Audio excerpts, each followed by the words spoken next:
Hi everybody, and welcome to December.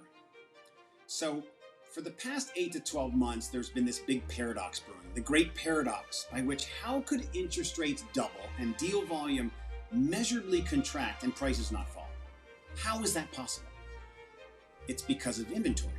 Inventory had been, and still kind of remains, pretty low, which is serving to kind of buoy prices. It had been the one metric which was supporting price. But was it really?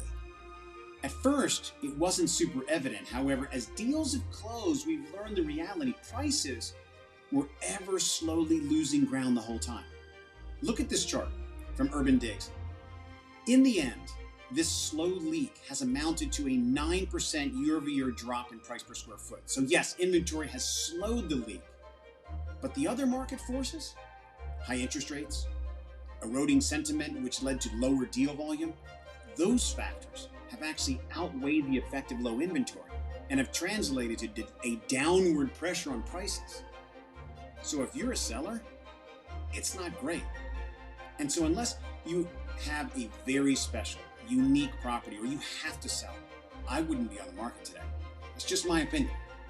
Look, something right here in my building just sold in days.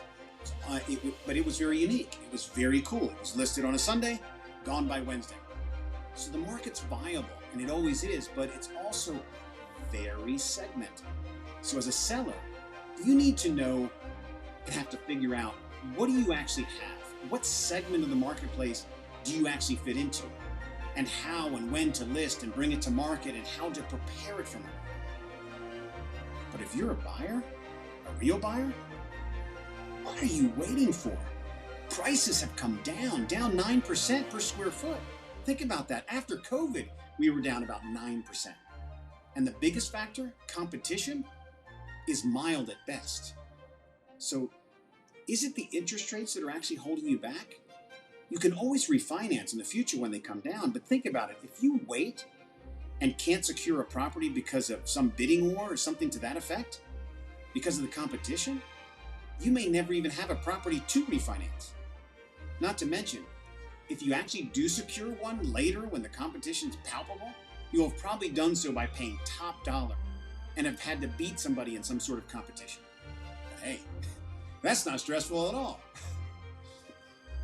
Consider the moment we are in right now. That's my message. And don't ever accuse me of not telling you the truth. But for more detail, go to my newsletter. It's at www.robertocabrera.com. And don't forget about Burrows and Burrs, my podcast, which is every Thursday at 3 o'clock with my dear colleague, John Engel. It's on the Voice America Network, and you can find it on all your places where you find your podcasts. But in the meantime, have an amazing holiday, and I will see you back here in January.